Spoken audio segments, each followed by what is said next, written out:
Pode começar, Maria. Tá certo. Bom, boa noite a todos. Meu nome é Maria Fernanda, eu sou residente da hepatologia e hoje eu vou apresentar um caso clínico de um paciente lá do nosso ambulatório. A primeira consulta dele foi no dia 16 de fevereiro de 2011. É um paciente do sexo masculino, 25 anos, pardo, natural de Crateús, no Ceará, procedente de Bragança Paulista, São Paulo. Ele trabalha como gesseiro. A queixa principal dele é a icterícia e aumento de enzimas hepáticas. Então, ele refere um diagnóstico de artrite reumatoide no início do ano e, desde então, iniciou o tratamento com metotrexato, 20 mg semanal, prednisona, 20 mg dia e nimesulida ocasional. Ele referia que há um mês iniciou um quadro de icterícia, colúria e acolia fecal associada à elevação de transaminases. Na ocasião, ficou internado, porém sem diagnóstico definido e sem melhora do quadro. Após a alta hospitalar, ele, associado a esse quadro de icterícia, iniciou dor abdominal intermitente no hipocôndrio direito, em pontada, com pior aos esforços. Ele negava febre, prurido, fadiga ou outros sintomas associados. Esse diagnóstico de artrite reumatoide e essa internação foi tudo lá no Ceará, tá? Ele começou essa investigação, esse tratamento lá e veio para a gente com essa queixa. Então, de comorbidades, ele tinha esse diagnóstico de artrite reumatoide, né, que tinha recente, e medicações de uso prednisona e omeprazol. Ele tinha esse uso prévio de metotrexato 20 mg semanal, ácido fólico e nimesulida. De história social, tinha um consumo de cerveja e aguardente uma vez por mês, uso ocasional de maconha. De antecedentes epidemiológicos e socioeconômicos, ele negava o uso de drogas injetáveis, tatuagens ou piercings, promiscuidade sexual, contato domiciliar com hepatopatas e transfusão sanguínea. Só fazendo uma correção aqui, essa data está errada, tá? Foi fevereiro, não é 19 de março desse ano. Enfim, então o exame físico dele na admissão, o que nos chamava atenção? Ele estava ictérico, 3 cruzes de 4, em regular estado geral, tinha um IMC de 25,9, né, já era um paciente sobrepeso, sinais vitais estavam estáveis, e no abdômen era dolorosa a palpação profunda do hipocôndrio direito, não tinha descompressão dolorosa e tinha um fígado palpável a 2 centímetros do rebordo do costal direito, além de um traube ocupado. Ele não tinha nenhum estigma de hepatopatia crônica, tá? Então, ele já trazia pra gente, nessa primeira consulta, exames laboratoriais, sendo que o que chamava atenção, né? Uma bilirrubina total de 6,4, com uma direta de 3,6, uma TGO de 914 para 38, com uma TGP de 1063 para 42. Além disso, tinha uma elevação de gama-GT também, com uma fosfatase alcalina normal. A função era boa, né? Tinha um AP de 98%, com INR de 1,04, uma albumina de 3,9, e ele já trazia sorologias virais para vírus A, B e C negativas. Além disso, trazia ainda um FAM, 1 para 1280, nuclear homogêneo, antimúsculo liso, anti-LKM, antimitocôndria negativos, um IgG aumentado, né, de 2.353 para 1.500, e um IgM de 357 para 300. Além disso, tinha um anti-DNA negativo, RNP, SM, RO e LA negativos também. De exames complementares, ele ainda trazia um ultrassom de abdômen superior, né, que tinha um fígado com forma e dimensões preservadas, contornos regulares, ecotextura homogênea, tinha vias biliares intraextrahepáticas sem dilatação, e o que chamava atenção era só um baço com dimensões discretamente aumentadas, tá? Então, resumindo, nesse primeiro momento, nessa primeira consulta, a gente tem um paciente masculino de 26 anos, com essa síndrome ictérica a esclarecer, com quadro de hepatite aguda, tinha esse uso recente de nimesulida e metotrexato, a gente não tinha detalhado no prontuário essa questão da nimesulida, como é que era esse uso, mas tinha sorologias virais negativas para o vírus A, B e C, um FAM 1 para 1280, nuclear homogêneo, e uma elevação de IgG, e uma discreta elevação de IgM. Então, diante desse quadro, quais foram as hipóteses diagnósticas, o que a gente pensaria nesse primeiro momento para o paciente? Vocês querem falar ou posso continuar? Não, vamos ouvir algumas opiniões. Tá. Quem gostaria de falar? Doutora Elze, que apareceu aqui. Oi. Então, paciente de 25 anos, né, com quadro de icterícia, com elevação de enzima hepática, e tinha usado há um mês, né, iniciado o metotrexate. A gente não sabe se ele começou, se essa dose era semanal ou não, mas eu imagino que... Era semanal que ele falou depois. Associado ao uso de prednisona e ainda por cima o uso de anti-inflamatório. Que evolui com o quadro de icterícia e colúria, com a colia fecal, com bilirrubina aumentada, as pulsas direta e aminotransferases acima de 10 vezes limite superior da normalidade. Mesmo com gama GT elevada, a gente tem fosfatase alcalina normal. Então, a primeira coisa a gente pensar é realmente uma hepatite aguda, e a hipótese principal é que seria uma hepatite medicamentosa, né? Então, tem essa história desse diagnóstico de artrite reumatoide, mas que a gente talvez lá na frente vai ver que não era realmente isso. No tema da discussão, a gente já imagina. E aí vale a pena a gente citar que tem um FAM positivo, no 1 para 1.280, num padrão homogêneo, quer dizer, é um FAM de doença autoimune, realmente. Às vezes a gente vê um pontilhado fino, 1 para 80, você fala, puxa vida, pode até não ser, pode ser induzido por medicamento. Quando você vê um pontilhado grosso, que você já pensa numa patologia específica, mas é um PAN de doença autoimune, mesmo em títulos baixos, um FAM homogêneo, nesse título, eu falo que esse paciente realmente ele tem uma doença autoimune e que ele pode realmente ter feito uma doença medicamentosa, que seria a primeira hipótese neste momento para esse paciente. Acho que mais pra frente a gente pode ir falando mais coisas. Eu acho que todos concordam que, a princípio, parece uma hepatite medicamentosa. Edgar, vamos explorar um pouquinho.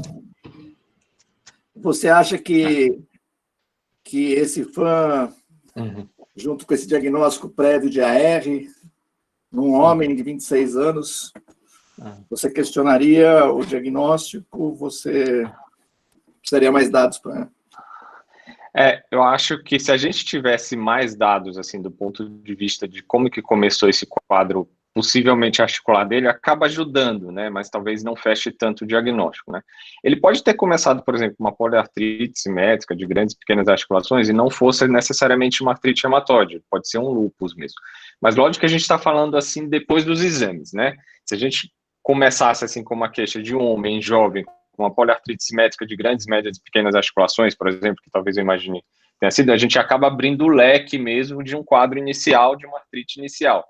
Quando a gente pensa numa artrite inicial, a gente pensa nas doenças reumáticas imunomediadas, artrite reumatoide, por ser homem, pensar no quadro psoriásico, um quadro de espondiloartrite, mas isso dependeria muito de como se abre esse quadro articular, né? Se é mais de pequenas e grandes articulações, se é mais de grandes articulações, né, de membros inferiores, se tem lombalgia inflamatória, se não tem. Lúpus homem sempre pode, mas não é sempre a nossa principal hipótese diagnóstica, né? Então, assim, a relação mulher-homem é muito diferente. Eu acho que a gente precisaria um pouco mais de dados de como começou esse quadro articular dele, né? Pensando no quadro articular, se for lúpus, se for artrite reumatoide, se fosse realmente um quadro articular exuberante, o metotrexate acaba sendo uma droga âncora, né, nesses casos, né? Na artrite reumatoide é a droga âncora para os quadros periféricos, né? No lúpus a gente usa doses baixas de corticoide, eventualmente anti-inflamatório, ou a hidroxicloroquina antes de tentar o metotrexate, muitas vezes. Tem uma boa resposta na hidroxicloroquina do quadro articular do lúpus, diferente da artrite reumatoide, principalmente porque no lúpus o quadro articular é mais brando, né, mais frustro do que na artrite reumatoide. E na artrite reumatoide a gente precisa de uma droga âncora que seja uma modificadora do curso da doença, do ponto de vista de erosão, de diminuição de deformidade articular, de realmente modificação do curso da doença, que pode acontecer no lúpus, mas é menos frequente, né.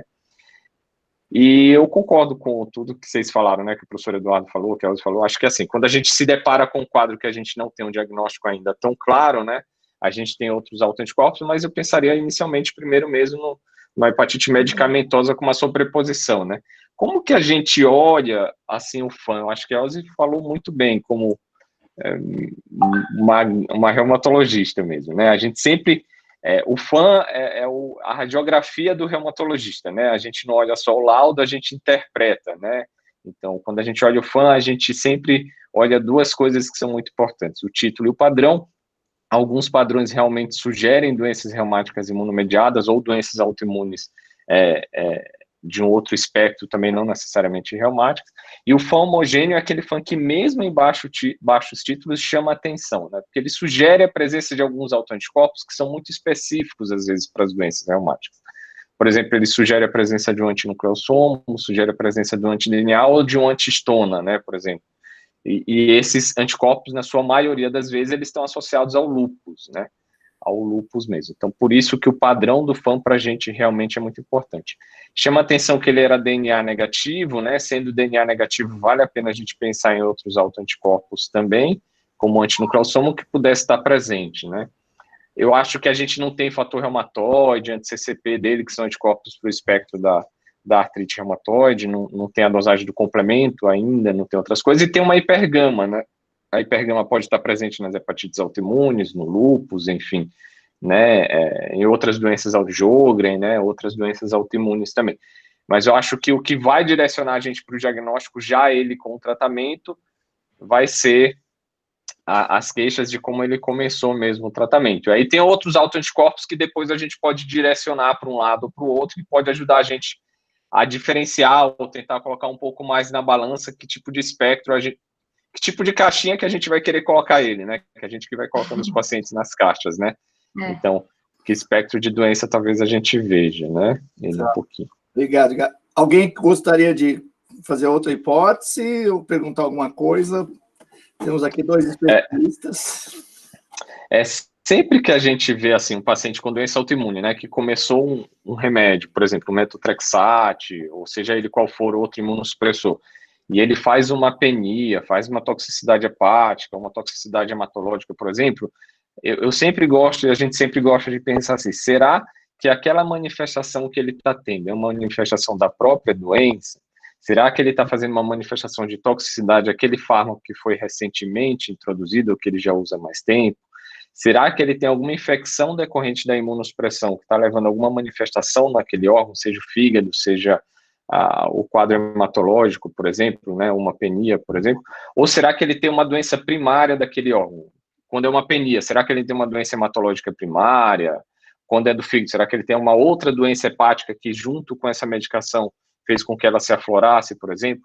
Então, ou a infecção não só de hepatites, né, de outros vírus, às vezes que tem tropismos, né, pelo fígado também.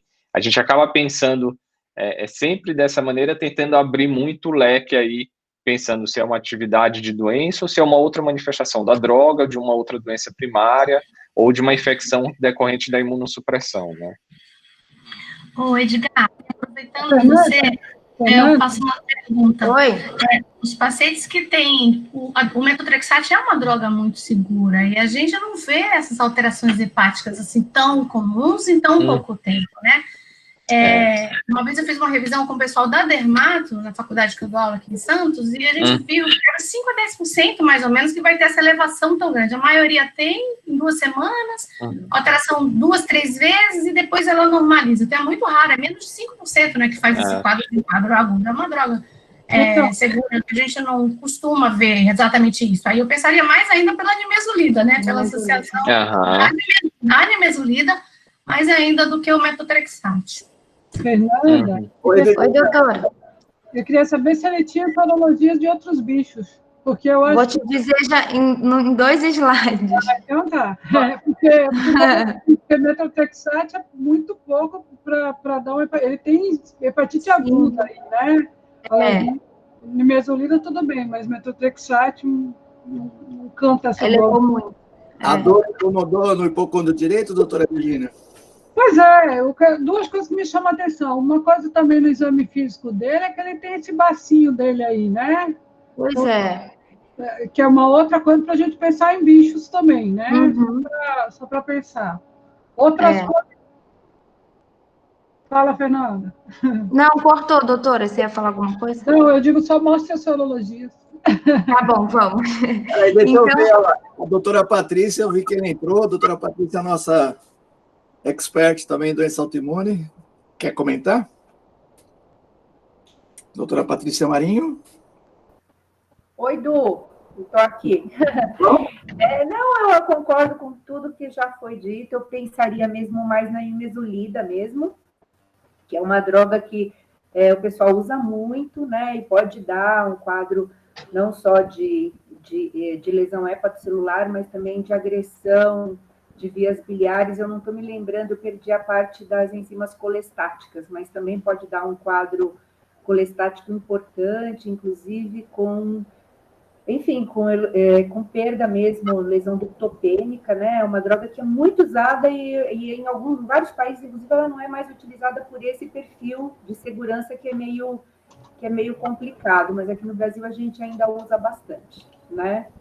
E não dá para esquecer do lúpus como causa, apesar da gente não costumar ver no lúpus quadros de hepatite muito importantes, né? Mas seria um diagnóstico diferencial mais raro que eu pensaria nesse caso também. Então nessa primeira consulta, a gente já encaminhou ele para a internação hospitalar, para investigar, né? E acho que, como todos vocês falaram, a primeira hipótese seria realmente hepatotoxicidade por droga, pensando principalmente na nimesulida, né? Será que é uma hepatite aguda por algum outro vírus, né? Ou extrapolando assim, que seria menos comum, mas poderia ser uma hepatite autoimune ou uma lesão hepática associada à artrite reumatoide, que exatamente não daria uma elevação tão alta de transaminases, mas ficaria assim só como uma hipótese para a gente debater mesmo. Então, aqui só para mostrar os exames, né? Na primeira consulta ele tinha esses exames do dia 11, e no dia 17, que foi a primeira consulta e a internação, a gente vê que já tem uma queda, tanto de bilirrubina quanto de transaminases na gama-GT, mantendo uma função boa, uma boa função hepática. E a gente tem uma eletroforese de proteínas, que tem uma hipergamaglobulinemia, uma ferritina bem elevada, e quando a gente faz o cálculo da saturação de transferrina, a gente vê que tem 61,75% também, né? E as serologias para os outros vírus, a gente tem CMV, toxo e herpes e IgG reagente. Tá? O resto tudo não reagente. E vocês querem comentar mais alguma coisa? É isso. Bom, vamos fazer mais exames. Oi? Vamos fazer mais exames.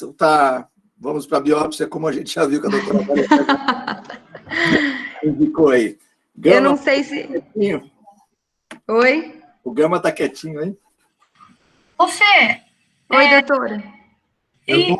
Você mostrou autoanticorpos do músculo liso? Eu não mostrei, doutora, aqui. Tudo negativo, só foi mesmo para... Tudo negativo, isso. SLA a gente não tinha, né? Não. Tá bom. Tá, obrigada. Gama, você ia para uma biópsia ou você faria mais exames? Observaria mais?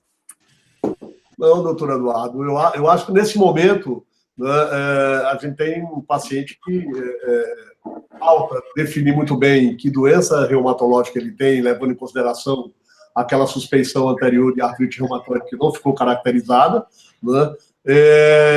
Temos um paciente que prioritariamente tem uma doença hepática aguda, então eu acho que o quadro dele principal aqui é de uma hepatopatia aguda, que ficou aí na discussão se é uma doença por vírus hepatotrópico ou não hepatotrópico, se é mesmo uma doença às custas de hepatotoxicidade ou imunomediada, inclusive pelo próprio anti-inflamatório, que poderia ser essa associação como gatilho para uma doença hepática autoimune. E eu acho que esses diagnósticos diferenciais para a doença hepática estão muito claros, né?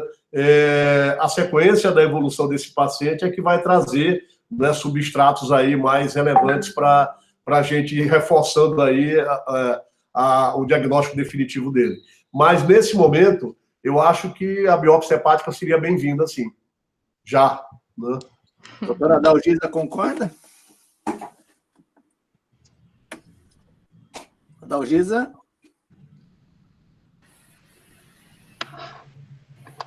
Ela saiu da reunião. Alguém não faria biópsia agora? Esperaria um pouco mais a evolução ou é importante para definir a etiologia e começar a tratar se for uma doença autoimune do fígado? Sim. Acho que todos biopsiaríamos. O Caio já está... Então vamos para a biópsia.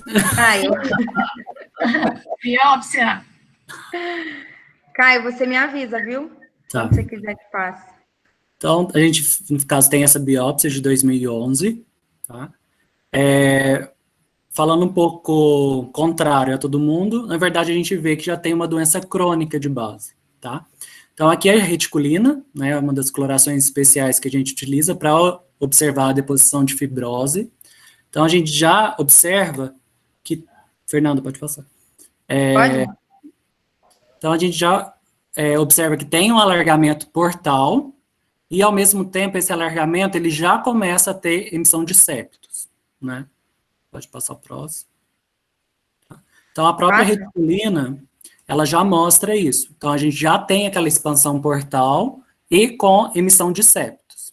Aí eu deixei até essa figura do lado para a gente meio que comparar, para tentar relacionar com o estadiamento. Então, como é uma doença crônica de base, a gente sabe que o estadiamento F1 seria só alargamento portal. A partir do momento que a gente tem um alargamento portal e já a emissão de septos, no caso, a emissão de septos porta a porta, a gente já tem uma fibrose grau 2, tá? Pode passar, que é o do caso. Uhum. Tá? Então, já tem uma doença crônica de base.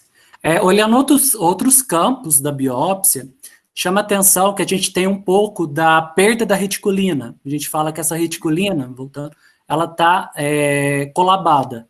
Então, observando e correlacionando com o que a gente vai ver no HE, essa área provavelmente é alguma área que teve alguma inflamação parenquimatosa e, consequentemente, eu tive destruição dos hepatócitos. Então, tem uma área, possivelmente, de necrose no parênquima. Tá? Pode passar. A imagem ficou um pouco clara. Devagar, Fernanda, devagar. Você me fala, Caio. Então, olhando o HE, olhando a lâmina inteira, a gente vê que é uma biópsia que tem 10 espaços portos, então é uma biópsia até considerável. O que chama atenção, tanto a parte portal quanto a parte parenquimatosa, a gente vê um exuberante infiltrado inflamatório. Tá? Agora pode passar. Essa parte que está em hexagonal, eu tentei retratar onde a gente observa o espaço porta. Então, eu consigo identificar a tríade portal hexagonal, nessa figura hexagonal. Em relação a outra figura desenhada, que é a linha, seria a delimitação do espaço porta, tá? Então, eu vejo que essa área portal, ela está bem inflamada, tá? Com mais detalhes, a gente vai ver para frente que essa inflamação, ela não está restrita só ao espaço porta. A gente já começa a ver que tem um extravasamento para a região periportal, tá? Próximo. E essa outra figura a gente vê que tem inflamação também lobular, tá? Então, ao mesmo tempo que eu tenho inflamação portal, eu tenho inflamação também no parênquima. Pode passar. Então, no maior aumento, a gente observa, pode passar, que tem uma inflamação exuberante, pode passar.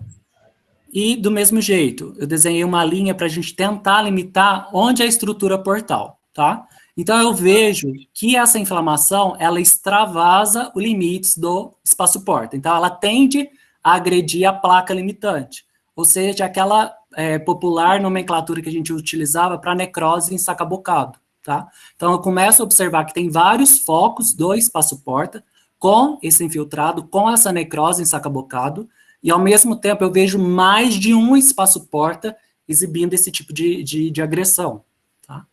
Pode passar. Pode passar.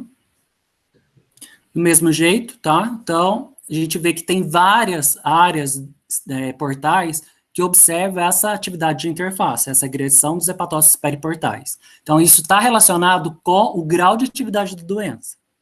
Pode passar. Aproximando, vendo um pouco mais de perto, ficou bem claro, né? A gente vê o quê? Que tipo de infiltrado é esse portal e o infiltrado no parênquima? Eu vejo que é um infiltrado linfomononuclear, então tem muitos linfócitos e muitos estiócitos, mas o que me chama atenção é a presença de plasmócitos, tá? Pode passar. Eu vejo plasmócito aqui, eu vejo plasmócito aqui, eu vejo plasmócito aqui, eu vejo plasmócito aqui, ou seja, é infiltrado rico em plasmócitos, tá? Então, no maior aumento, só para tentar mostrar a morfologia, ou seja, a parte citológica de como é um plasmócito. Então, eu pus do lado, seria essa célula, que a gente vê que o núcleo, ele normalmente é mais rechaçado para a periferia. Então, eu vejo esse citoplasma um pouco mais amplo, né, ele é mais exuberante do que um linfócito, e a gente meio que vê um halo perinuclear ao redor desse plasmócito. Você consegue mostrar, Fernanda? Onde é que está? Qualquer célula que você mostrar é um plasmócito. Então, significa que você entendeu. Tudo é plasmócito. Então, o que caracteriza é esse núcleo rechaçado para a periferia. Tá? Isso aqui é típico de um plasmócito. Então, a gente vê que é um infiltrado exuberante. Tá? Então, isso condiz com a doença que a gente está pensando, né? Natureza autoimune. Pode passar. E aqui, só para mostrar que, além de plasmócitos nesse infiltrado, eu vejo algumas células que têm um citoplasma mais granuloso e avermelhado, que são eosinófilos, tá? São outras células que eu posso encontrar no contexto de doença autoimune, tá? Mas o principal aqui é o quê? Infiltrado rico em plasmócitos, associado a uma atividade de interface considerável, que a gente viu como moderada, e um componente lobular associado, tá? Eu não vejo rosetas, no caso, né? Mas a gente sabe que mesmo não tendo roseta, não significa que eu não estou diante de um quadro autoimune, tá? E é isso, acho que só. Então, o laudo foi o quê? Foi uma hepatite crônica, que tem uma moderada atividade de interface. A gente ressaltou na própria nota, na observação, que tem um componente lobular.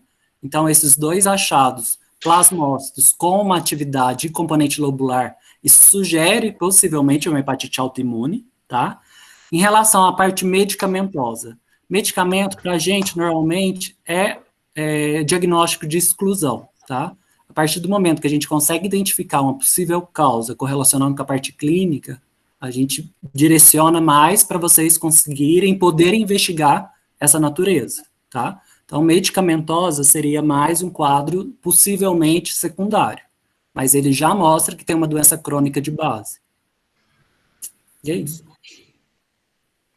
Então, ficou o diagnóstico desse paciente, né, como uma hepatite autoimune, né? Aí, só para colocar aqui os critérios simplificados, então a gente tem aquele FAM, 1 para 1280, nuclear homogêneo, que seriam 2 pontos, uma IgG maior do que 1,1, limite superior da normalidade, uma histologia, como a gente acabou de ver, típica de hepatite autoimune, sem outras hepatites virais, então temos um quadro de hepatite autoimune definitiva. Então, aqui só interromper, só para a gente fazer uma lembrança. No score original, ele vai dar 12, ele dá diagnóstico provável, mesmo sendo do sexo, não sendo sexo feminino, que a gente não conta 2 pontos, e mesmo com menos 4 pontos, é só uma observação, que mesmo contando com menos 4 pontos do uso de medicamento, ele completa 12 por conta da biópsia e da alteração da gama-globulina, da positividade do autoimune. Então, negatividade para os marcadores virais, só para lembrar que ele também, pelos critérios originais, mesmo ele descontando menos 4 pontos do uso de medicamento, de droga hepatotóxica, né, ele faz ainda para critérios de diagnóstico provável com 12 de score, mesmo sendo do sexo masculino. Né, masculino. Ele é uma exacerbação aguda de uma doença crônica ou ele é uma hepatite aguda autoimune genuína, doutora Elza? É uma exacerbação de uma doença crônica, né? Porque a hepatite aguda genuína, a gente só não tem fibrose, né? A gente só tem alteração compatível com uma histologia de uma doença hepática aguda. E aí a gente vê que ele tem o estadiamento 2, quer dizer, ainda teve a sorte de pegar o estadiamento uma fase boa, que esses pacientes que a gente tem 50% dos nossos pacientes com hepatite autoimune aí da escola, eles são cirróticos na apresentação. Quase 3, 4, cirrótico quase 50% mesmo, de biópsia. Aí, Caio. Oi? O Caio. Pode falar. Conclusão essa para os clínicos? Oi? Desculpa. A exacerbação aguda de uma doença crônica. Sim, sem dúvida. Igual a hepatite genuína, a gente espera um quadro mesmo agudo, tá? Em nenhum momento eu vou observar fibrose de base. A partir do momento que eu vejo, provavelmente há uma agudização no contexto de uma doença crônica. Valeu, obrigado, excelente, Caio. Vamos lá, Fernandinho. Então, aqui só para mostrar, ele tem esse fator reumatoide negativo, tá? Só que mostrando aqui porque ele não tinha lá na primeira consulta. Então, a gente iniciou a imunossupressão com azatioprina e prednisona. Inicialmente, ele apresentou uma queda de enzimas, depois, novamente, elevação de transaminases. A gente vai ver que ele é um paciente que tinha uma aderência muito ruim uma adesão muito ruim ao tratamento, então, diversas vezes ele faz essas oscilações nas transaminases e sempre mantendo uma gama-GT elevada. Nesse momento foi solicitado novamente, né, o FAN e o ENA, tem um rolo lá negativo, anti-DNA negativo, RNP e anti-SM negativo, e aqui a gente está, então, com a asa, uma dose de 1,8 mg quilo dia e prednisona de 20. Temos um FAN aqui, 1/640 nuclear pontilhado fino, nesse momento. Então, como é que ficou a evolução dele? Em março de 2012, que ele estava com azatioprina de 150 e prednisona de 5, ele tem um relato de artralgia em joelhos e punhos, de caráter intermitente, predispostos por atividade laboral. Lembrando que ele era gesseiro. E ele relatava uma melhora espontânea com duração de 4 dias apenas. Então, durante a evolução em 2012, ele evoluiu assintomático, em uso regular das medicações, porém ainda com discreto elevação de transaminases, a gente faz um novo aumento na prednisona, com um posterior desmame, e ele segue assintomático e com normalização de enzimas, tá? Então, ele teve esse episódio de artralgia, com duração de 4 dias, de caráter intermitente. Aqui, só para ilustrar como é que era o perfil bioquímico dele, e que variava muito de acordo com a adesão ao tratamento, né? Então, nesse momento, que ele tinha várias viagens ao Ceará, né, frequentemente, então, ele ficava sem medicação, a gente vê que as enzimas voltam a elevar, sempre mantendo uma gama-GT elevada, e a IgG também, nesse momento, quando ele fica sem medicação, volta a se elevar. Em 2013 a 2014, então, ele evolui com edema e dor articular, associada à limitação de movimentos, e a gente encaminha ele ao reumatologista. Só uma observação, a gente já tinha encaminhado ele lá na primeira consulta ao reumatologista, mas ele nunca foi. E tem esse relato, então, de suspensão da medicação por 20 dias, que novamente eleva enzimas e volta à artralgia. De exames complementares, durante o acompanhamento, ele mantém um ultrassom com fígado normal, e aqui a gente tem um baço normal, um fibroscan com estadiamento de 7,6 kPa, que é considerado um F1, apesar da gente ter um F2 na biópsia, né, e uma densitometria óssea normal. Evolução dele, então, como eu já falei, ele vinha com uso irregular da medicação, devido a essas viagens frequentes, sempre evoluindo com elevação de transaminases, e a gente precisando fazer ajustes frequentes nessa corticoterapia. Até em algum momento a gente se pergunta, que a gente vê em alguns pacientes lá que a gente acompanha com hepatite autoimune, quando a gente faz essa elevação, aumenta a dose de prednisona e tem uma retirada mais rápida, eles podem ter essas dores articulares. Então, aqui, mais uma vez, para mostrar, né, ele ficava sem medicação, voltava a elevar transaminases, sempre mantendo essa gama-GT elevada e sempre mantendo uma função hepática boa, né, uma albumina de 4,5, um AP de 109 com um INR de 0,95, e aqui, nesse momento, ele faz uma linfopenia, tá? Então, continuando a evolução, em 2018 ele tem em abril uma internação por uma pneumonia, foi lá em Bragança Paulista essa internação, na consulta ele ainda tinha uma discreta dispneia, e por essa linfopenia ele apresentava também uma plaquetopenia, a gente reduz a asa pensando se isso poderia ser uma toxicidade pela medicação. Então, ficou com uma dose de 1,5 mg quilo dia de asa, tá? Então, ele vem apresentando essa plaquetopenia, a gente aventa a possibilidade de ser uma progressão da doença, ele evoluindo com uma hipertensão portal, progressão da fibrose, né, porque ele tinha esse histórico de má adesão, e a gente solicita, então, um novo fibroscan e um ultrassom com Doppler. Mas ele traz para a gente uma tomografia, que tinha um fígado normal, e esse exame só para ilustrar que ele faz uma leucopenia e uma plaquetopenia, com enzimas normais. Então, o que chama atenção para a gente é que em dezembro de 2018, assintomático, tá? Ele vem ao exame físico com racha em região malar, fotossensibilidade e afta em palato. Então, essas são as imagens cedidas pelo Dr. Gama, o que chamou bastante atenção, né, nessa consulta. Ele tinha também, a gente não tem foto, mas ele era bem delimitado a blusa, né, que ele tinha fotossensibilidade no ombro, nos braços, e a gente inicia, então, a investigação para lúpus. Ele teve outra intercorrência, em junho de 2019, ele faz uma trombose venosa profunda, extensa na femoral direita, isso ele fica internado lá em Bragança Paulista, começa a anticoagulação, ele nem tinha vindo à consulta, na verdade, a gente tem um contato telefônico por ele, e então, ele traz os exames, uma densitometria óssea normal e um fibroscan mantendo um estadiamento 1, pelo fibroscan, né? Então, aqui, o que a gente...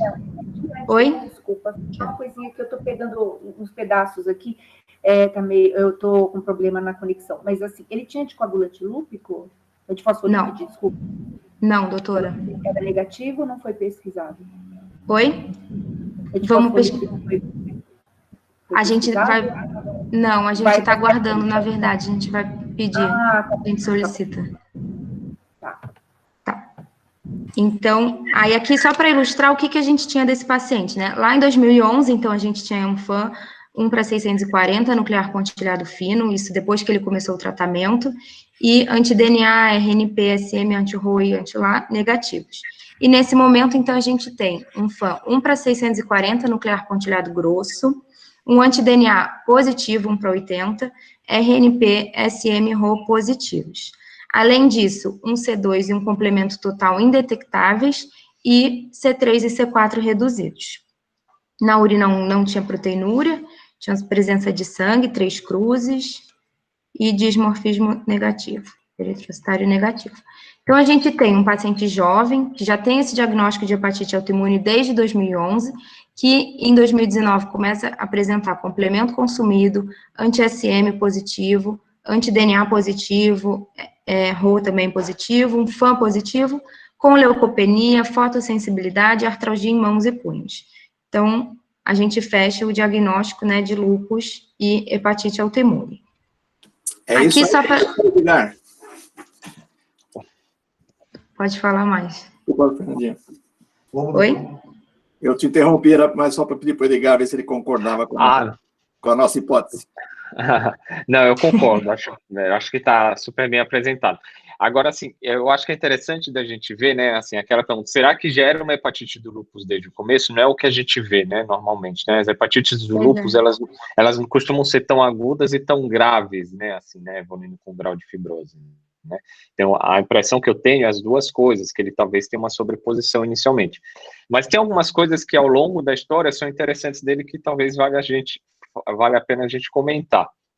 Então, ele tem um FAM que é homogêneo, depois fica um FAM nuclear pontilhado fino, também um nuclear pontilhado grosso, né? Então, há uma mudança no padrão do FAM dele. Por que isso acontece, às vezes, né? Porque o FAM, ele tenta refletir, na verdade, na imunofluorescência, possíveis autoanticorpos que podem estar aparecendo, né? Então, se você tem um FAM nuclear pontilhado fino, ele pode ser mais sugestivo de anti-RO e anti-LA, eventualmente. Um homogêneo lá atrás, de repente, ele pudesse ter um antinucleossomo que não apareceu, a gente está só na suposição. Mas o pontilhado grosso também é outro FAM que é muito sugestivo de doença reumática imunomediada, especialmente mais sugestiva de lúpus, esclero, enfim, porque é muito sugestiva de RNP e SM também, né? Então, ele abriu do ponto de vista de autoanticorpos e de uma maneira muito florida, né, e muito evidente, né? E aí chama atenção lá atrás também, naquela época que ele fez a leucopenia, né, que ele fez a plaquetopenia, sem aumentar muito a dose da asa, né, era uma dose da asa que ele já estava mais ou menos estável, né, constante, né, e começou a evoluir com penia a despeito da medicação, né? Então, será que já era uma manifestação da doença, era toxicidade à droga? A história contou pra gente o que estava querendo aparecer, né? Depois da onça morta é mais fácil aparecer na foto, né? Então, todo mundo quer. Mas e aí o que a Paty comentou, né? Eu acho que antifosfolípide para ele, acho que é muito importante, né? Também, né? A pesquisa de eticardiolipina, anticoagulante lúpico, principalmente, a gente não consegue fazer mostrar o anticoagulante lúpico, mas consegue fazer fora de uma maneira não tão onerosa, mas porque ele teve a TVP sem nefrite num contexto de atividade de doença, né? Isso implica a gente enxergar ele de outra maneira do ponto de vista de anticoagulação, a princípio por longos períodos, né? Por muito tempo também. Pois é. Aí eu concordo, sim, eu acho que a gente está vendo aí realmente uma sobreposição a princípio, né, de duas doenças, o que ajudaria a gente, não, talvez não ajudasse, mas talvez lá atrás, que a gente pudesse comentar, e que alguns estudos falam também de outro anticorpo que é associado à hepatite do lúpus, que é o antiperribossomal, né? Pois é, esqueci, desculpa de comentar, a gente não conseguiu fazer. Às vezes tem, mas acabou, né, acontece, mas... mas lá no laboratório às vezes a gente consegue fazer às vezes, mas assim, ele está mais associado à hepatite do lúpus, né? Tem um estudo lá do HC que fala da associação com a hepatite autoimune, de pior prognóstico, mas que eu sei que a replicação, já comentando com vocês de outros estudos em outros centros, nem sempre foi tão clara também. Mas o antiperribossomal está associado mais hepatite do lúpus. Mas a biópsia aí eu acho que é fundamental, né? Eu acho que a biópsia foi um divisor de águas também, né? A biópsia hepática também. Era o que eu ia comentar, né? Que o infiltrador de interface aí, eu acho que dá para a gente pensar que não seja realmente posição mesmo de lúpus autoimune, apesar da raridade e das doenças, né? Que é sexo masculino, que é raro, né? Mas existe, a gente tem que lembrar. Acho que a biópsia ela foi fundamental, porque ele não tinha um liso, né, que vai ser muito mais a favor de uma autoimune, e o fã dele ele migrou totalmente para um fã lúpico, né, que é um fã pontilhado grosso. É como se a gente não tivesse, no ponto de vista de hepatite autoimune, como se ele não tivesse autoanticorpo, porque esse fã de pontilhado grosso, né, que ele é mais realmente um fã, como você falou, um fã do lúpus, né, muito mais especificamente. Mas aí a biópsia, eu acho que ela realmente foi fundamental. Seria interessante se a gente tivesse um anti-SLA-LP, né, que é um marcador, realmente, uma especificidade acima de 90% para a hepatite autoimune. Isso é... Mas a gente... A senhora acha que essa associação é muito rara? Eu vou dizer que não, né? Porque Oi, doutor. É muito rara a associação autoimune com lúpus? Sim. Você não tem vários casos já? Não. A gente conseguiu 8 confirmados e uma ainda não confirmou hepatite autoimune. Pode ser que seja uma sobreposição hepatite autoimune, CBP e lúpus. Legal. Mas eu acho que é raro, né? Não? Pra o que chamou a atenção foi que todos têm o antimúsculo liso negativo e dois o LKM1 positivo. E aí, doutor? Não, é raro sim. Eu estava só brincando com o Edu, porque eu sabia que ele... desculpa, Edu. Eu só estava brincando com o Edu, porque a gente sabe desse trabalho que a gente está juntando esses casos. É sim muito raro, principalmente você discutiu um caso que era meu, que você discutiu na reunião com a gente. E essa menina é LKM positivo, então eu também não tinha dúvida sobre esse ponto de vista de autoanticorpo, que é um marcador que confunde com o funk, por exemplo, que pode ser do lúpus. Isso é interessante. É raro sim, mas a gente tem que lembrar que legal, né?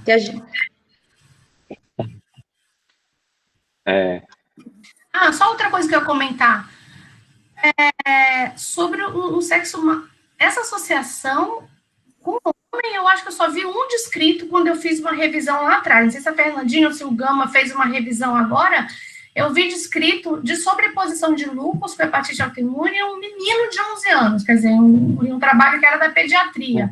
Dentre casos publicados da literatura, quer dizer, os poucos casos publicados, é muito menos, é mais frequente a hepatite autoimune tipo 1, mas Em homem, eu vi um caso de literatura e estou vendo esse agora. Não sei se vocês fizeram uma revisão aí. Sim. Vou terminar, então. O lúpus do homem, né, a gente sempre encara de uma maneira diferente mesmo, né, o lúpus per si, né, o lúpus no homem é sempre mais grave, né, então a gente encara que aquele paciente que tem mais risco de fazer realmente fenômenos trombóticos, mais risco de fazer atividade renal grave, mais risco de fazer atividade do sistema nervoso central, então, embora seja menos frequente, né, o lúpus no homem tende a ser mais grave, a gente sempre enxerga com outros olhos. Então, só para terminar a apresentação do caso, na evolução do paciente, ele evolui com esse herpes zoster. Oi? Você tem coisas escritas no anterior? Aí. Esse daqui, na verdade, eu coloquei só para ilustrar que quando a gente solicita o LKM lá e o SLA lá pelo laboratório que a gente faz os exames, vem todo esse painel. Então, vieram todos não detectáveis, né? Então, durante a evolução dele, a gente tem um paciente com lúpus e hepatite autoimune, ele se queixava de edema em membro inferior direito, mas foi onde ele teve a TVP, né, e fraqueza. E ele ainda não apresentava remissão total das enzimas hepáticas. A gente questionou nesse momento se poderia ser atividade do lúpus. Como ele é um paciente que tinha uma adesão muito ruim, a gente começou já o tratamento para ele, encaminhamos ele para o ambulatório da Reumato, inclusive o Dr. Gama levou ele lá pessoalmente, né? E começamos e investigamos para a SAF também, né? Então, aqui só para mostrar que ele teve essa intercorrência. Oi, pode falar. Desculpa, só fazer um adendo, assim, eu acho que sempre quando a gente encara assim, né, então é um lúpus que já estava com azatioprina, né, fazendo atividade de doença ainda cutânea, né, e fazendo atividade hematológica, a gente começa a questionar mesmo se aquele remédio está sendo suficiente ou não para o tratamento, ainda com uma dose que para a gente é um pouco desconfortável de corticóide de longo prazo, né, assim que a gente acaba vendo. E aí a gente ia sempre pensar com vocês, o que a gente poderia fazer a mais? A hidroxicloroquina para a gente, tirando toda a polêmica aí do Covid, né, para a gente é o carro-chefe do lúpus, né, é o elixir do lúpus, né, assim, porque a gente sabe dos múltiplos benefícios que existem da hidroxicloroquina no lúpus de médio e longo prazo, né, então ela diminui a chance da doença entrar em atividade, diminui o risco de flare de doença, melhora a resposta renal ao microfenolato, diminui a chance de eventos trombóticos também, né, então para ele é uma droga muito interessante também, né, a hidroxicloroquina, melhora a lesão de pele, melhora a atividade articular, é uma droga de toxicidade muito baixa, quando utilizada nas doses recomendadas, né, de 5 miligramas por quilo, que é o que está para ele, assim, também. Então, para ele, a hidroxicloroquina é uma droga muito, muito importante mesmo.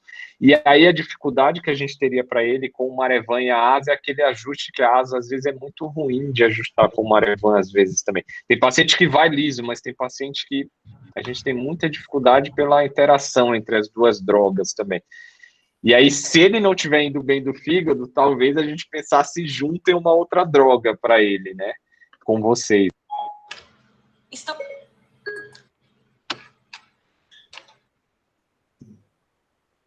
Pode continuar? Pode. Então, só para mostrar essa intercorrência que ele teve em dezembro do ano passado, né? Teve essa intercorrência lá no Ceará, que a gente chegou a fazer a ciclovir para ele. E a última consulta que ele vem para a gente, então, foi em fevereiro desse ano. Já estão fechado esse diagnóstico de hepatite autoimune e lúpus, ainda em investigação de SAF. Então, está em uso da hidroxicloroquina, da asa de 1,9 mg/quilo dia, prednisona de 10 e o Marevan de 7,5. De queixa, ele relatava uma dispneia ou subladeira e a dor neuropática ali, sequelar do zoster. Então, aqui ele tem as enzimas dentro da normalidade, essa gama-GT sempre elevada, né? 2, 3 vezes limite superior da normalidade, e aqui uma IgG discretamente elevada, que até poderia ser também pelo lúpus, né? E aqui, só para finalizar, então, ele foi nessa consulta com a Reumato, teve uma última consulta em abril desse ano, que fechou os critérios, né, como a gente já falou anteriormente, de lúpus. Oi?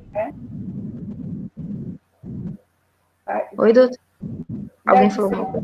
Não, é que eu falei assim, que a citopenia dele, ela melhorou a despeito da dose alta de água. Ah, sim, sim, então, exatamente. A atividade mesmo da doença, né? Aham.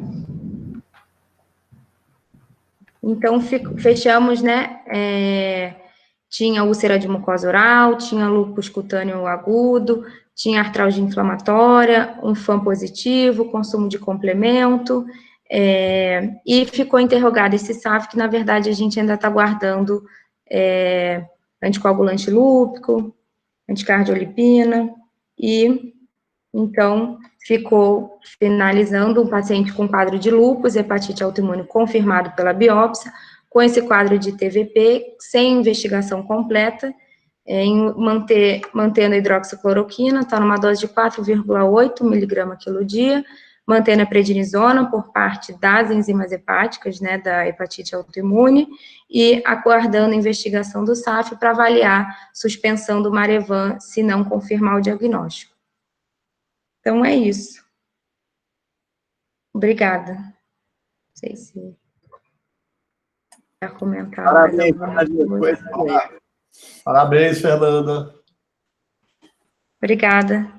Gama, e aí o doutor Gama vai falar um pouquinho e pode comentar também dos dados que a gente conseguiu selecionar lá do ambulatório dos nossos pacientes.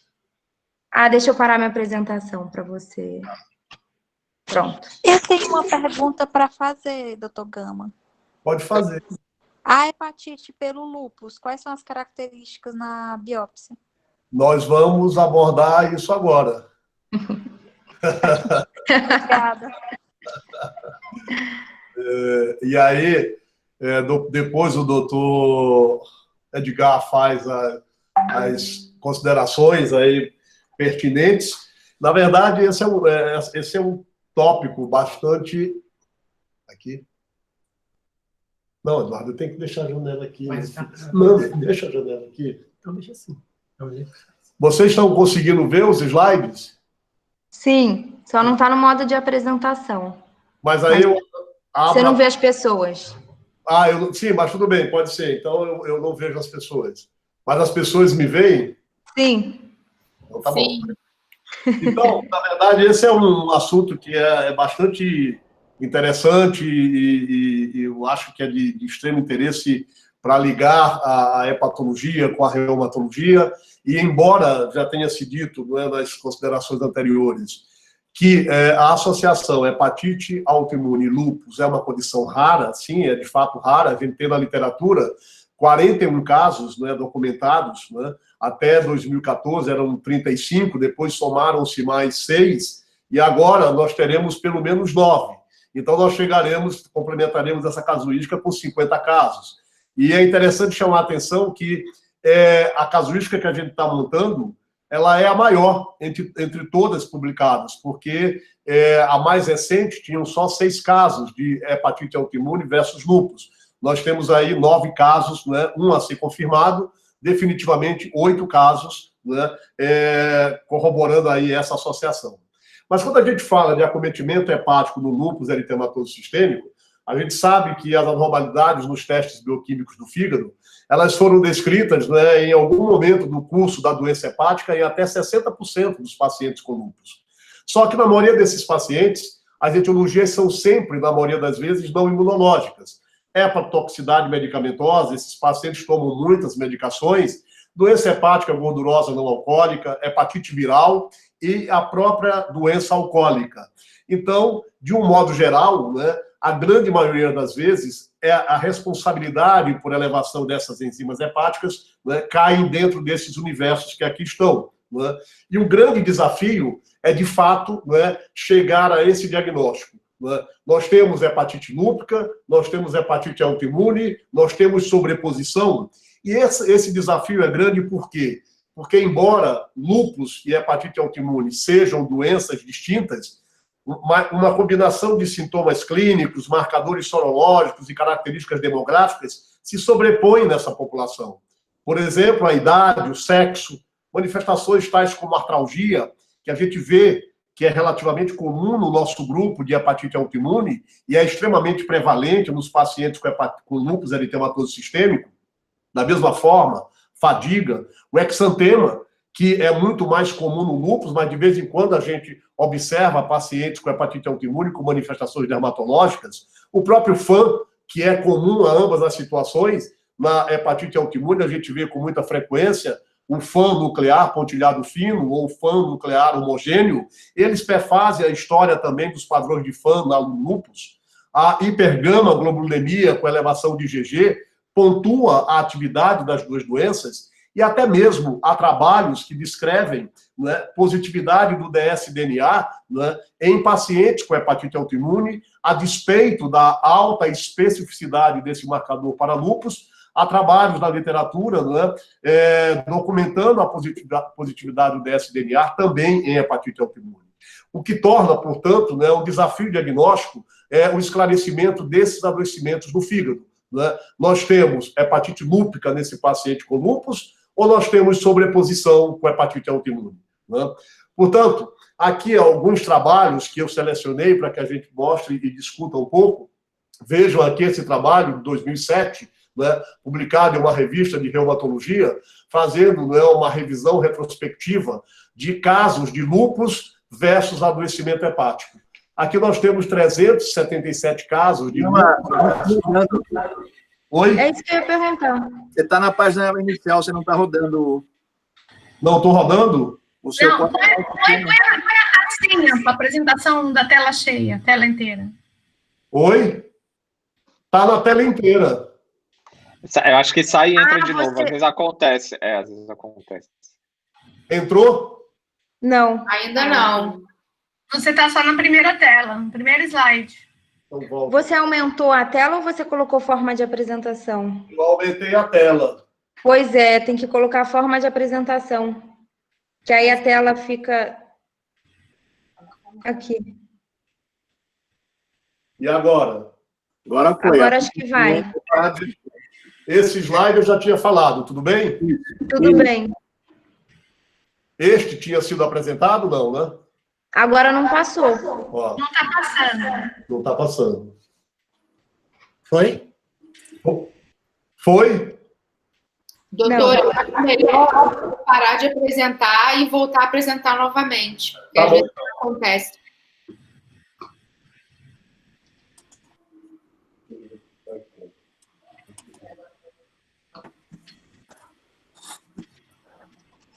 Tudo bem? Tá tudo bem aí? Agora foi. Está no segundo slide.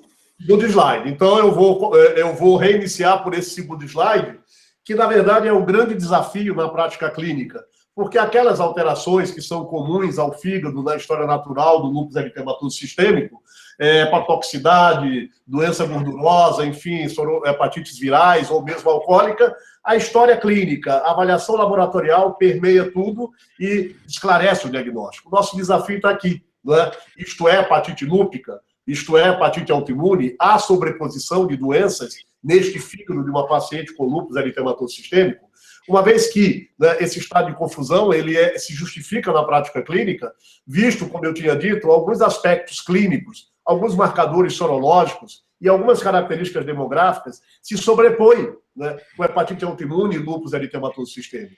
O sexo mais prevalente, o sexo masculino, feminino, desculpem, a idade, essa idade jovem em fase reprodutiva e manifestações comuns a ambas as doenças. Artralgia, por exemplo, se é muito mais prevalente no lúpus, a gente vê de vez em quando na prática clínica nossos pacientes com hepatite autoimune queixando-se de artralgia.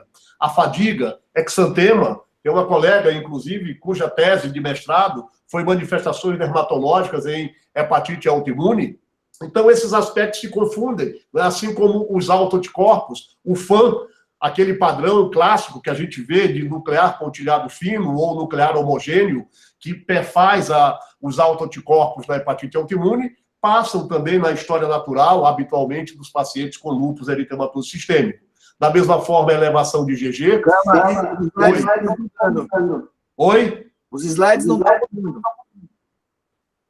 Eu ainda não passei os slides, eu estou no mesmo slide. Está no segundo? Estou no segundo. Ah, tá. Estou no segundo. Então, o dsDNA, como eu tinha dito antes, há trabalhos que mostram, né, a documentação deste marcador em hepatite autoimune. A despeito da sua especificidade em pacientes com lúpus eritematoso sistêmico, eles foram documentados também em pacientes com hepatite autoimune. Portanto, esses fatores criam um estado de confusão e criam, de fato, não é, uma controvérsia em relação ao momento do diagnóstico e se, de fato, nós estamos diante desses diagnósticos. Eu estou passando o terceiro. O terceiro está sendo visto? Não. Não? Então, bota aqui assim. O que está acontecendo? Ô, agora foi. Agora foi. Eu não sei o que está acontecendo. Agora eu vou ficar nessa janelinha aqui. No quarto? Isso. No quarto. Eu não vou ampliar para a tela grande, porque senão eu acho que eu terei problemas ao longo da exposição. Dá para enxergar o slide do tamanho que ele está? Dá. Dá? Tá. Muito bem. Esse trabalho foi um trabalho publicado numa revista de reumatologia em 2007, né, fazendo um estudo, uma avaliação retrospectiva de casos de lúpus, né, e manifestações hepáticas. Nós temos aqui um grupo de 377 pacientes adultos e 92 pacientes com lúpus juvenil, em que, né, quando a gente olha para a distribuição de adoecimentos hepáticos, né, em diagnósticos histológicos, nós temos 4 casos de hepatite autoimune nessa população de adultos, que são 377 pacientes com lúpus, e 9 casos de hepatite autoimune na população juvenil com lúpus, que perfaz 92 casos. A positividade dos autoanticorpos, o FAN, né, foi todo ele, né, documentado nos 9 pacientes com lúpus juvenil, mas somente 5 dos pacientes, né, aliás, todos os 5 dos pacientes com lúpus do adulto. O dsDNA também em todos, né, o antimúsculo liso foi documentado em 2 pacientes dos 4 com hepatite autoimune do adulto e em nenhum dos pacientes com hepatite autoimune juvenil. O anti-LKM1, documentado em 1 na população adulta e 1 na população juvenil. Nós, na nossa casuística de 8 casos, nós temos 2 pacientes com anti-LKM1 positivo, né? E aqui a biópsia hepática, que configurou o diagnóstico de hepatite autoimune em 4 casos e 9 na população juvenil, e 1 caso documentado de CBP, de colangite biliar primária. Né? O tempo para o diagnóstico, ou seja, né, a média de tempo para o desenvolvimento de lúpus, né, em meses, não foi documentada ou não foi explicitada aqui no grupo adulto, mas levou 22 meses aqui no grupo juvenil. Né? E a média de tempo para o desenvolvimento da doença hepática autoimune foi de 60 meses, né, na população adulta, né, e não foi, obviamente, né, esclarecida ou definida aqui na população juvenil. Muito bem, esse outro trabalho, também publicado numa revista de gastroenterologia em 2011, faz uma análise retrospectiva de 147 casos de pacientes com lúpus eritematoso sistêmico e adoecimentos hepáticos. E aí a gente vê que, de fato, a maioria dos acometimentos hepáticos em pacientes com lúpus eritematoso sistêmico são condições não autoimunes. Veja aqui a doença hepática gordurosa não alcoólica, a hepatite viral em 8 pacientes, sendo o HVB em 5, o HCV em 3, e quando a gente olha para as doenças hepáticas autoimunes, hepatite autoimune, 4 casos, num total de 147 pacientes. Né? Portanto, desses 36 adoecimentos hepáticos, né, só 4 eram hepatite autoimune, 2 pacientes com CBP e uma sobreposição, hepatite autoimune e CBP. A Fernanda acaba de dizer que nós temos um caso aí que provavelmente, né, se diagnosticará como sobreposição hepatite autoimune versus CBP, numa paciente com lúpus eritematoso sistêmico.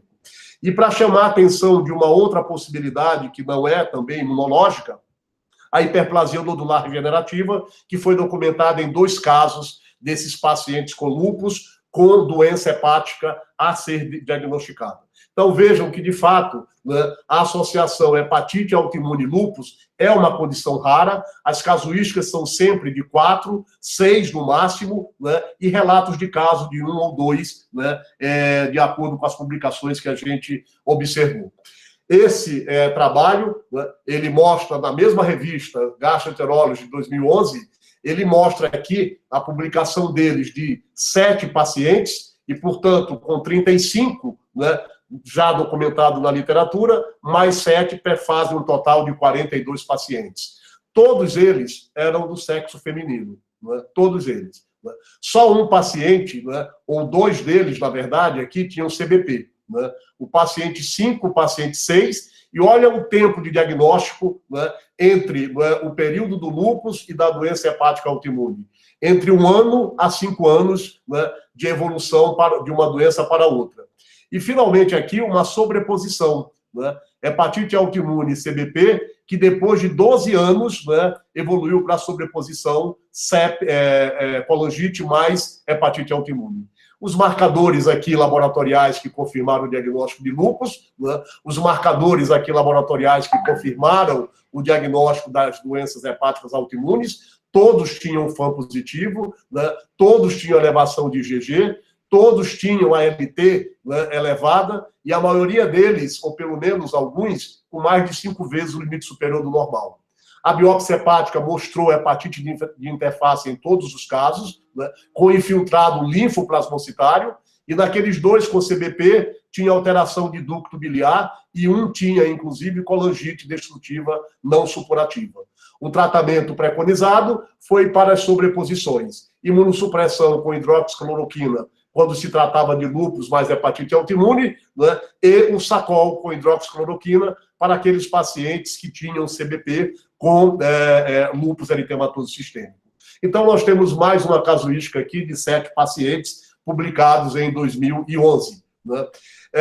Esse outro trabalho, ele faz uma associação de hepatite autoimune com lúpus eritematoso sistêmico, publica aqui, não é, 6 casos na literatura, 6 casos autorais, e faz um levantamento dos 35 casos que haviam, né, na literatura médica.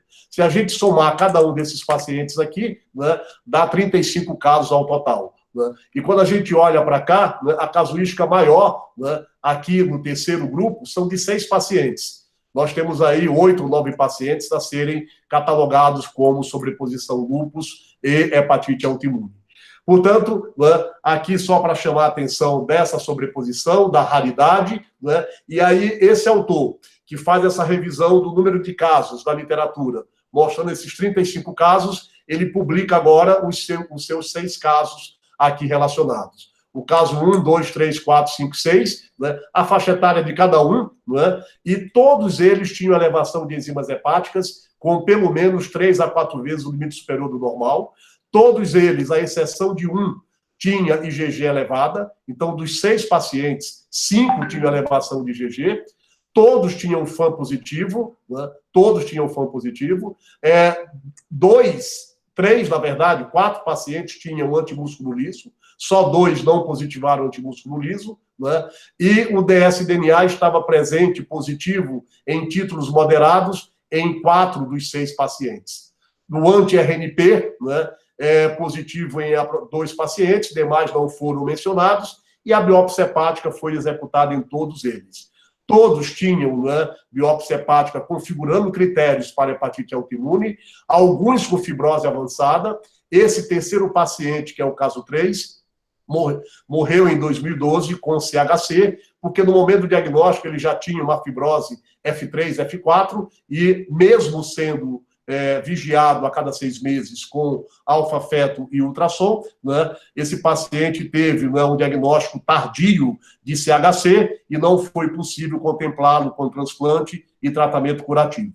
Portanto, aqui a casuística deste grupo de 6 pacientes, e que é a casuística maior entre essas relacionadas, né, e revistas na literatura. Muito bem. Quando a gente fala de lúpus e fígado, né, a gente vê que o fígado é um órgão que adoece com muita frequência do lúpus eritematoso sistêmico, mas na maioria das vezes, como eu disse, relacionado à hepatotoxicidade, à doença hepática gordurosa não alcoólica, ou mesmo às doenças virais pelos vírus hepatotrópicos, ou inclusive doença alcoólica. O grande desafio, como eu disse anteriormente, fica em definir critérios diagnósticos para hepatite associada ao lúpus, né, e hepatite autoimune. E quando a gente olha para esses critérios, 2 são grandes referências como marcadores que talvez sirvam como divisor de águas para um diagnóstico e outro. O doutor Edgar já tinha falado da importância do anti-P-ribosomal, né, um marcador altamente específico para lúpus eritematoso sistêmico, mas de baixa sensibilidade, em torno de 10% a 30% dos casos, né, mas, sabidamente, hoje se reconhece a importância do anti-P-ribosomal como um alto anticorpo de atividade de doença hepática no lúpus eritematoso sistêmico.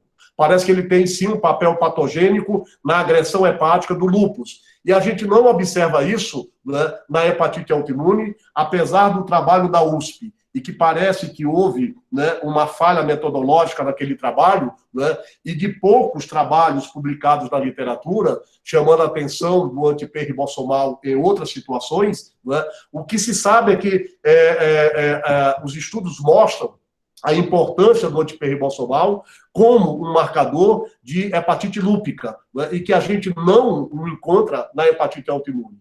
Nós temos uma colega, que é a doutora Clarice, que está fazendo uma tese de doutorado, e ela fez essa pesquisa exatamente do anti-P-ribosomal nos pacientes com hepatite autoimune, para avaliar quem tinha positivo e se ele era um marcador prognóstico. Ela não encontrou nenhum caso, né, de anti-P-ribosomal em quase 200 pacientes com hepatite autoimune.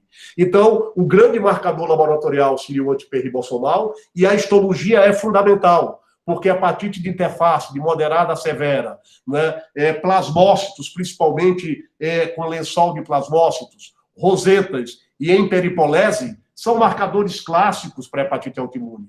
E a gente não consegue, né, caracterizar esses achados na hepatite lúpica. A hepatite lúpica tem alterações histológicas mais modestas, com infiltrado mononuclear, que às vezes invade a placa limitante, mas não tem plasmócitos, não tem rosetas, e a hepatite de interface moderada severa não é um marcador histológico para esse adoecimento. É importante que a gente defina com clareza esses diagnósticos, porque os prognósticos são diferentes. A hepatite autoimune vai progredir para a cirrose, pode levar à letalidade, se ela não for conduzida e tratada da forma adequada.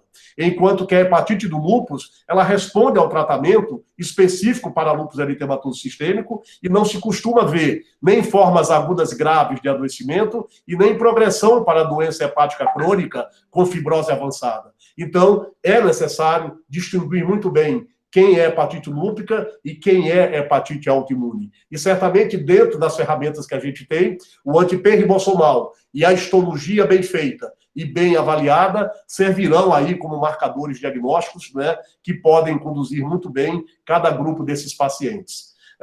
Eu queria aproveitar e mostrar aqui, né, esse trabalho que foi publicado agora em 2019, mostrando a importância do anti-P-ribosomal, né? Ele é um marcador específico de lúpus, está presente em 30% dos pacientes com lúpus eritematoso sistêmico, mas quando você tem lúpus e hepatite lúpica, né, 70% desses pacientes, né, terão o anti-P-ribosomal positivo.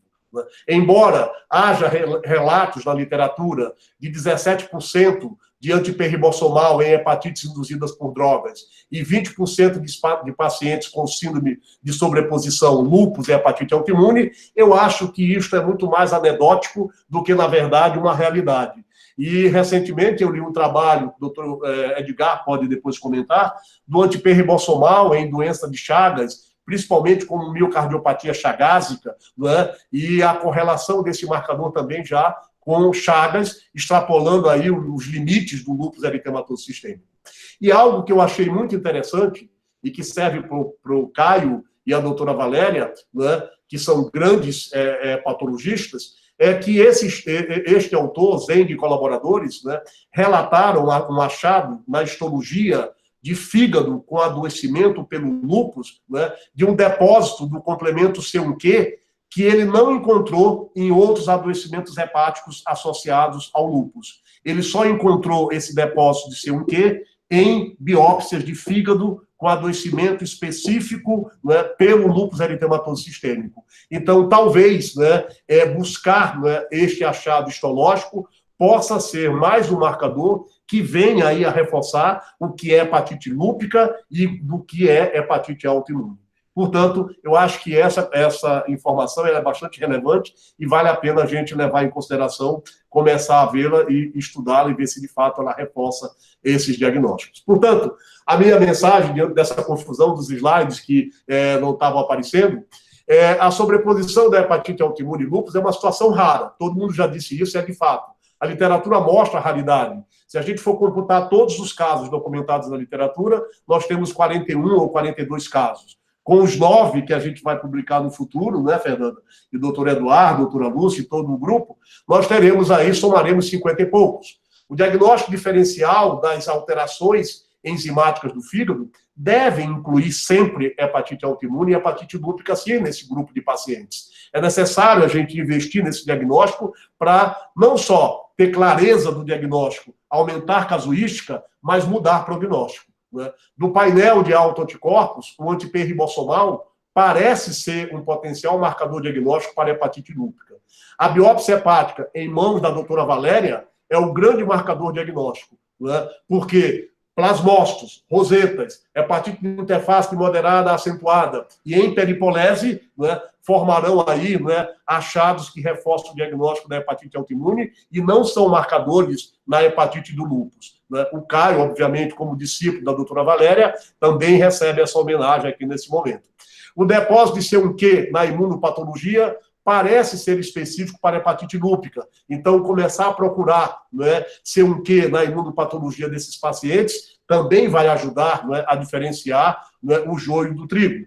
E o diagnóstico diferencial entre hepatite autoimune e hepatite lúpica é divisor de águas, porque tem relação prognóstica. Hepatite autoimune mata, hepatite autoimune cirrotiza, né, e a hepatite lúpica tende a responder bem ao tratamento próprio do lúpus eritematoso sistêmico. Só um caso na literatura de hepatite lúpica não foi responsiva a corticoide, nem a azatioprina, mas respondeu ao micofenolato de mofetil. Portanto, né, os tratamentos também são muito similares, né, mas a evolução da hepatite autoimune difere da evolução da hepatite lúpica. Então, era isso que eu queria mostrar, pedir desculpas aí pelo transtorno dos slides e fazer uma homenagem a São Luís do Maranhão, no Bumba Meu Boi, que é o mais bonito Bumba Meu Boi lá deste Brasil afora. Muito obrigado. Boa, Gama. Excelente. Parabéns, equipe, parabéns. Muito obrigada. E a gente tem 3 maranhenses na tela, porque o Edgar é maranhense, né, Edgar? Esse também. Maranhense também. Eu sou maranhense também. Desculpem os slides, eu não sei o que houve, né? E aí eu não podia passar esse vexame na frente do doutor Edgar, fiquei aqui quase não suando, mas enfim, tentei superar o nervosismo, que a tecnologia sempre me prejudica, porque a minha idade é avançada, né? Mas enfim, né? Eu acho que ficou tudo bem no final. Né? Edgar, você quer comentar? Não, perfeita. Não, perfeita. A revisão do Gama, mais do que perfeita, né? Ninguém poderia ter feito melhor. Eu só queria comentar em relação ao caso, assim, olha como as coisas são curiosas, né? Então, assim, para a gente ver. Se a gente tivesse pego esse caso, né? Vocês estão escutando bem? Tá dando algum eco em mim? Tá dando para ouvir. Vamos desligar o som para desligar os áudios para não dar eco.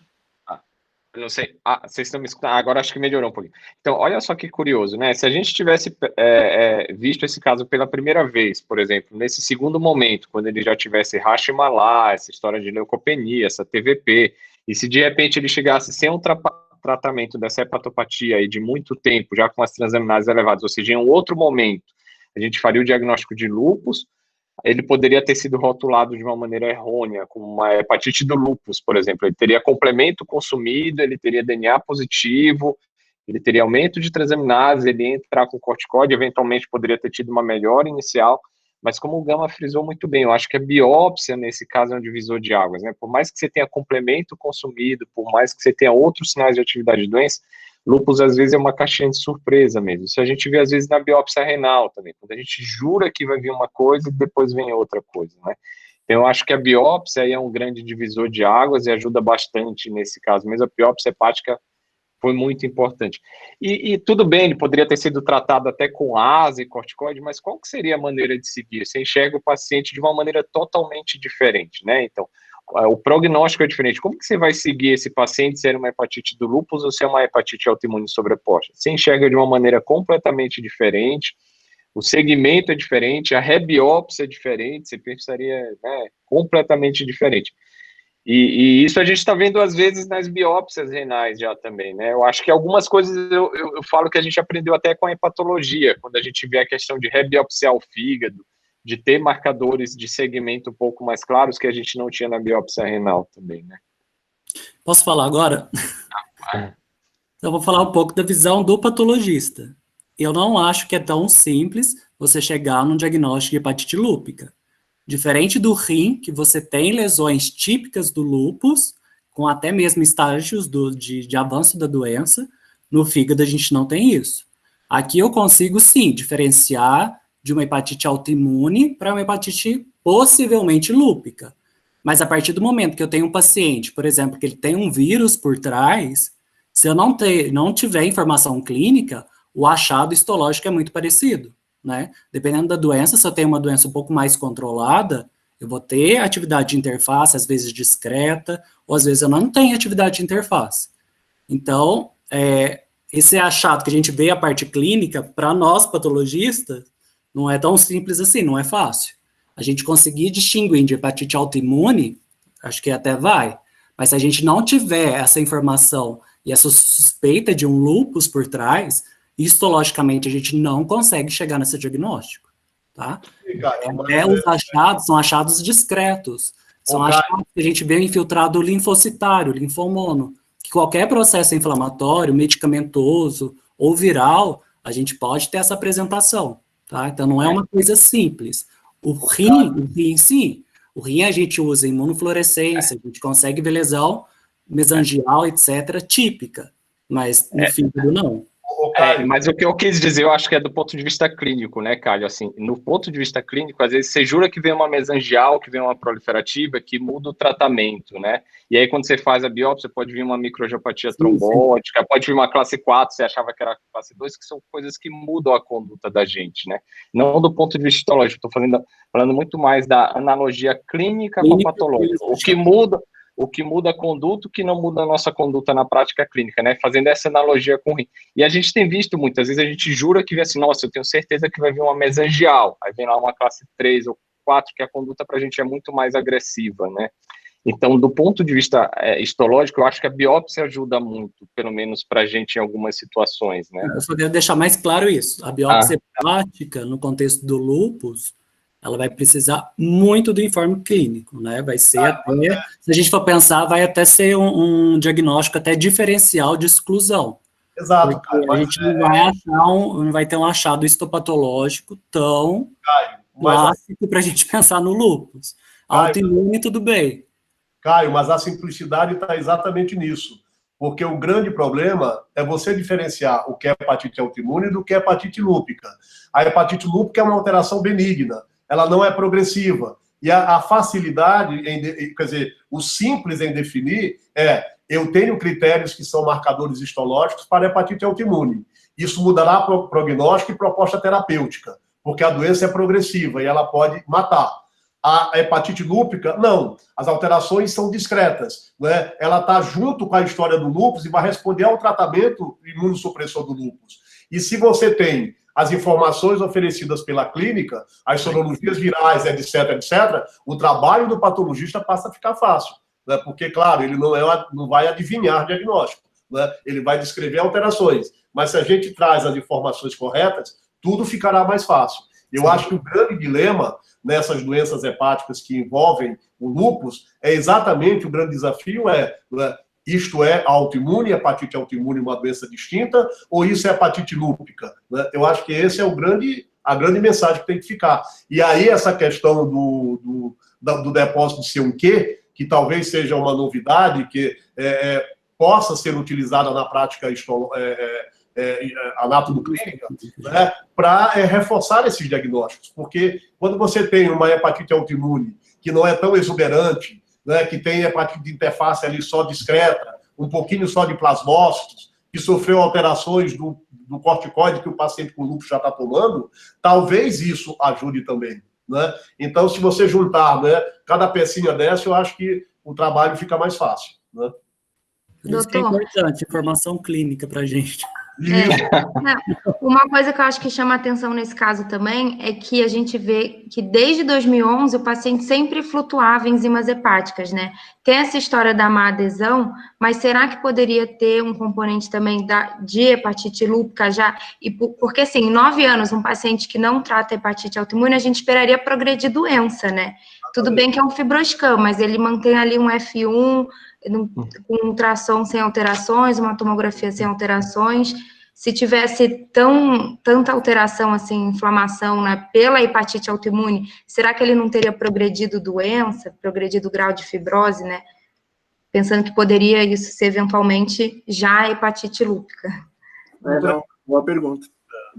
Doutora Edgar, eu queria fazer uma... Vocês acham que, é uma dúvida que eu tenho da Maria Fernanda, vocês acham que a rebiópsia, nesse caso, poderia ajudar a responder mais essa pergunta da Maria Fernanda, por exemplo, para ver o grau de fibrose e o quanto que teria ainda de progressão de doença, ou não? Ou a gente espera normalizar mais uns anos, agora que começou a tratar o lúpus, né, e biopsia. Tenho essa dúvida também, doutor. É lembrar que a partir do momento que ele começa a tratar, eu vou ter uma regressão um pouco dessa fibrose. Eu não vou ter, ela não vai desaparecer, mas ela tende a, ficar até um pouco mais fina, né? Então... Eu hoje, fico com o diagnóstico de lúpus e hepatite autoimune. A partir do momento que a gente fizer o tratamento, eu esperaria o tempo necessário, e rebiopsiar, como a gente costuma fazer nos nossos casos de hepatite autoimune. Agora, será que ele foi desencadeado pela nimesulida? Foi uma hepatite autoimune desencadeada por droga? A gente sabe que isso pode acontecer, e aí essa evolução dele é que vai dizer, quando nós rebiopsiarmos, né, após a resposta ao tratamento, que a gente vai analisar, se a gente vai ou não suspender esse tratamento, e até porque a reumato vai ter que estar junto para a gente suspender o tratamento. Eu imagino que esse paciente talvez não suspenda uma azatioprina. Mas quando a gente acompanha os pacientes que têm hepatite autoimune desencadeada por droga, eles não recaem. E muitas vezes é aí que a gente vê que realmente eles não recaíram. Então, a minha opinião é que a gente mantenha o tratamento, que rebiopsie quando a gente tiver no tempo de resposta de uma hepatite autoimune, mesmo seja ela desencadeada por droga, seja ela uma hepatite autoimune clássica. Ô, doutora Edgar, uma pergunta a respeito do dsDNA. Que alguns trabalhos, quer dizer, 2 ou 3 trabalhos mostram estudos, eu achei até muito exagerado um trabalho de 56 pacientes com hepatite autoimune, em que 30 deles tinham dsDNA positivo. Né? Eu achei muito alta a frequência desse marcador, tamanha a especificidade dele para lúpus, achar muito nesse grupo de hepatites autoimunes. Mas, de um modo geral, com que frequência o dsDNA, mesmo que em títulos baixos, né, podem estar positivos em outras doenças? A gente até pode... O DNA, ele é interessante porque ele não é só um marcador de doença, mas como é marcador, muitas vezes, de atividade de patogenia também, né? Então, ele faz parte de prognóstico, de atividade da patologia da doença, né? Ele está muito associado à atividade renal e à lesão renal também, né? Então, existe positividade eventual em outras doenças, de 5% a 10% eventualmente, hepatite C, outras doenças também, mas que talvez a gente enxergue o paciente que tem anti-DNA positivo de uma maneira diferente, né? Será que ele vai evoluir com um espectro de doença diferente? Eu enxergaria diferente com outro olhar, com uma outra atenção, mesmo que ele não tenha manifestações clínicas, talvez, naquele momento, né? Pela patogenicidade do anticorpo, talvez, né? Talvez a dsDNA já seja um sinalizador que no futuro o lúpus vá se manifestar. Talvez assim, a gente sabe que as doenças autoimunes, elas têm um espectro, né, de uma fase pré-clínica muito grande também, às vezes, né, aquela fase pré-clínica. E nessa fase pré-clínica, eventualmente, pode ou não evoluir para uma fase clínica, né? E a gente, às vezes, está falando... A gente está falando de um paciente também que ele está sendo tratado, de certa forma, com imunossupressor, né? Então, ele está com azatioprina, ele está com outras coisas que, às vezes, estão segurando a doença, né? Está se segurando, de alguma forma, as outras manifestações imunes, né? Então, eu acho que eu enxergaria muito assim, viu, Gama? Assim, o paciente que tem anti-DNA enxergaria com outro olhar. Não é aquele paciente que tem só um fã bobinho, ou anti-Rho, que às vezes é arroz de festa, o anti-Rho gosta de aparecer em outras situações, às vezes até com fã negativo. anti-DNA, principalmente em títulos mais altos, e quando é feito por uma metodologia adequada, a gente sabe que o ELISA às vezes pode ser, eu acho que a gente tem que ver um método também, né? O ELISA também às vezes é muito falso positivo, o CRITID é o melhor método, ganha muita especificidade quando faz com CRITID, quando faz por ELISA você perde em especificidade, a não ser que você tenha um ponto de corte muito correlacionado com o ponto de corte do CRITID também. Então, acho que ver a metodologia do DNA, e se realmente for com um método muito específico, eu acho que eu enxergaria com outro olhar esse paciente, né? Então, assim, né? E o anti-P-ribossomal na doença de Chagas? Tem relatos mesmo do anti-P-ribossomal, até em consensos de cardiologia, né? Assim, que ele está presente também na doença de Chagas, né? E que ele pode ser um marcador de miocardite, né? Assim, um marcador de miocardite, né? Então, é um achado, né? Então, ele não é 100% específico do lúpus, ele é um bom marcador de lúpus, ele é muito específico, embora seja pouco sensível, como você muito bem comentou, né? Está mais associado à hepatite, quando aumenta mais a sensibilidade dele para 40% até 70% mais. Mas ele pode estar presente também na doença de Chagas, é interessante isso, né? Como um papel patogênico no miocárdio mesmo. Também, né? Perfeito. Né? Edgar, nós estamos te explorando, né?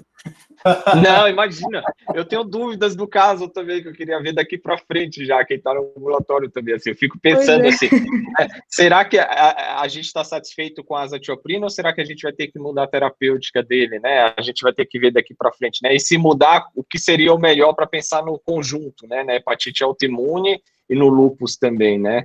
Eu acho que o acompanhamento do fígado dele, será que a gente vai ter que mudar pela hepatite autoimune ou pelo lúpus, né? O que vai acontecer daqui para frente, né? Então, assim, de terapêutica para ele.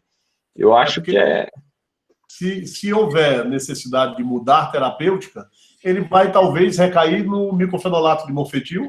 Eu penso a mesma coisa também. Quanto para hepatite autoimune, como droga de segunda linha para hepatite. Então, acho que aí as coisas se convergem de tal modo que ele vai ser beneficiado, né? Mas a ideia que a gente tem é que ele pode ter que mudar a medicação pelo lúpus, né? Porque talvez. Ele tem uma referência. Mas cada vez que você reintroduz, ele responde rapidamente. Então, a gente tem que, do fígado não vai ser o motivo de ter que mudar, né? Então, assim, o que a gente faria, assim, olhando ele, né? Ele tá com complemento consumido, DNA positivo, lesão de pele, né? A gente tentaria associar a hidroxicloroquina, aumentar um pouco a azatioprina pelo peso dele, talvez ele estava com 1,9, né, eu acho. 1,8, agora 1,8. A gente, às vezes, chega até 3 miligramas por quilo, se ele tolerar, do ponto de vista hematológico e hepático também, e tentaria ver assim, mas talvez ele tenha que mudar de terapêutico. A gente nunca muda muito só pelo laboratório, mas ele está com cara de que vai abrir um lupão aí mais na frente, assim, que eu acho que a azatioprina talvez não segure mesmo, viu? Essa é a impressão que eu tive. E a sua proposta seria meio qual, então? Aí a gente sempre vê assim, né? Vamos pensar o que ele tá abrindo de espectro de doença, né? Seria mais cutâneo articular, seria mais renal, né? Eu pensaria sempre numa droga que cobrisse tudo, né? Então, assim, se ele tem uma hepatite autoimune, eu pensaria numa que, além do lúpus, das manifestações que ele tivesse, pegasse também, fosse boa para o fígado também. E eu pensaria inicialmente um micofenolato mesmo. Ciclosporina, antes do micofenolato, a gente usava mais, eu não sei se vocês ainda usam, hoje a gente usa cada vez menos, mas ainda usa, né? Pelos eventos adversos da ciclosporina, às vezes é o que a gente tem na mão ali, de mais fácil acesso também para o paciente também. Agora, existem outras drogas a depender da manifestação, né? Então, se é um paciente que começa a fazer muita manifestação articular ou cutânea, enfim, belimumab, Ritux e outras coisas que poderiam ser outras drogas que estariam na manga ali também, em outros momentos, né? Também, né? O doutor Edgar, a última consulta dele foi em fevereiro, e a gente tem mantido contato com ele, porque ele mora aqui em Bragança Paulista, ele é um paciente refratário ao tratamento, enfim, e ele é trabalhador informal, então ele vive muito na rua, ele é vendedor ambulante, ele vive muito na rua. E lá atrás ele tinha muita fotossensibilidade, então a exposição solar piorava, apesar de usar protetor solar, fator 30, enfim. Mas agora ele está muito bem. Está muito bem, né? Desapareceu, a úlcera de cavidade oral sumiu, ele está assintomático, e aí se aguardando aí o anticoagulante, o anticardiolipina, enfim, porque ainda resta dúvida se aquilo é SAF, mas eu acho que é pouco provável que não feche em SAF. Porque um homem jovem, 35 anos de idade, lúpico, faz uma trombose extensa de membro inferior, até prova em contrário, isso deve ser síndrome antifosfolípide, né? A não ser que ele tivesse uma outra condição de predisposição à trombose, né? Uma coisa que... E esse paciente, ele não veio nas últimas consultas por conta dessa questão da Covid, mas o próprio uso da cloroquina, como você disse lá atrás, né, diferente do Covid, que todo mundo quer usar e ninguém mostra que ela é eficácia, né, tem eficácia, no lúpus ela tem várias propriedades, né? Anticoagulante, anti-hipolipemiante, né, anti-inflamatória, poupadora de corticoide. Então, esse benefício também da cloroquina para o paciente com SAF dá um fator ali de ajuda, de suporte ali, além do Marevan. Correto? Não, é isso mesmo, Gama. Assim, a hidroxicloroquina é a estatina dos reumatologistas, né? A gente, né?